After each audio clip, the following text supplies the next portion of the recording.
നിങ്ങൾ രാജ്യത്തെ ഇന്ത്യ സഖ്യമാണ്. അങ്ങനെ ഒരു ഘട്ടത്തിൽ പോലും CPM BJPക്ക് വേണ്ടി ഈ അവിശ്വാസ പ്രമേയത്തെ നിങ്ങൾക്കെതിരായി പാലം വലിച്ചു എന്ന ഒരു ആക്ഷേപം കോൺഗ്രസിനുണ്ടോ? നോക്കൂ, ഞാൻ അങ്ങനെ ഇക്കാര്യത്തിൽ വിശ്വസിക്കുന്നില്ല. കാരണം ഇന്ത്യ സഖ്യത്തിൻ്റെ ഭാഗമായി പ്രവർത്തിക്കുന്ന CPM ഇടതുപക്ഷ പാർട്ടികൾ ഇന്ത്യയിലെ ജനാധിപത്യത്തിലും മതേതരത്വത്തിലും വിശ്വസിക്കുന്ന പാർട്ടി വിഭാഗമാണ്.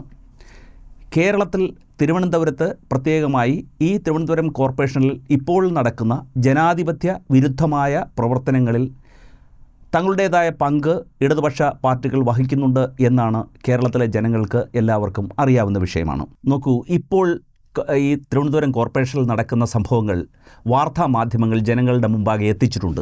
അതിൽ നിന്ന് നമുക്ക് സുവ്യക്തമാകുന്ന വസ്തുത BJP കൗൺസിലർ ചെമ്പഴന്തി ഉദയൻ അദ്ദേഹം നടത്തിയ ഒരു അതിക്രമത്തിൻ്റെ ദൃശ്യങ്ങളാണ് നമുക്ക് ലഭ്യമാകുന്നത്. ഇവിടെ ജനാധിപത്യവിരുദ്ധമായി പ്രവർത്തിക്കുന്നത് ആരാണ്? BJP അല്ലേ?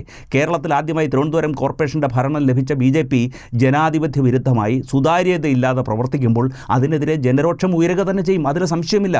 ഇവിടെ അങ്ങനെ ഒരു ഘട്ടത്തിൽ ഒരു ജനരോഷം ഉയർന്നു വരുന്ന ഒരു ഘട്ടത്തിൽ സ്വാഭാവികമായും തന്നെ CPM നിങ്ങളെ സഹായിക്കേണ്ടതായിരുന്നോ എന്നുള്ളൊരു ചോദ്യത്തിന്, അല്ലെങ്കിൽ അങ്ങനെ ഒരു ജനം ചിന്തിച്ചു കഴിഞ്ഞാൽ അങ്ങനെ ഒരു സഹായം നിങ്ങൾക്ക് ലഭിച്ചോ? നിങ്ങൾ എന്താണ് അതിൽ നിങ്ങളുടെ ഒരു വ്യക്തമായ അഭിപ്രായം എന്താണ്? അതിനകത്ത് എന്താണ് ജനാധിപത്യ വിരുദ്ധ പ്രവർത്തനങ്ങളെ നേരിടണം.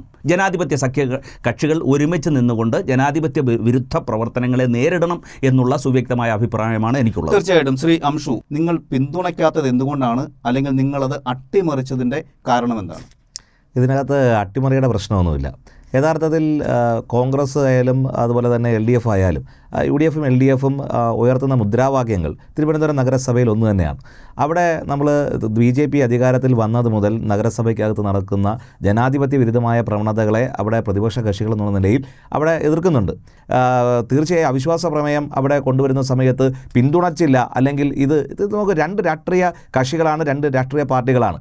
അവിടെ ഒരു കേവലമായ ഒരു അധികാര ലബ്ധിക്ക് വേണ്ടി അല്ലെങ്കിൽ ഒരു നഗരസഭയെ വലിച്ചിടുന്നതിന് വേണ്ടി അവിശ്വാസത്തെ പിന്തുണയ്ക്കുകയോ അല്ലെങ്കിൽ പിന്തുണയ്ക്കാതിരിക്കുകയോ ചെയ്യുക എന്നുള്ളതല്ല വിഷയം. രണ്ട് രാഷ്ട്രീയ കക്ഷികൾ എന്നുള്ള നിലയിൽ അവർക്ക് സുവ്യക്തമായുള്ള നയപ്രശ്നങ്ങളുണ്ട്. അത് ആ കൂടിയാലോചനയിലൂടെ മാത്രമേ തീരുമാനിക്കാൻ പറ്റുള്ളൂ. ഇനിയൊരു അവസരത്തിൽ അതുണ്ടാവില്ല എന്ന് നമുക്ക് പറയാനും കഴിയില്ല.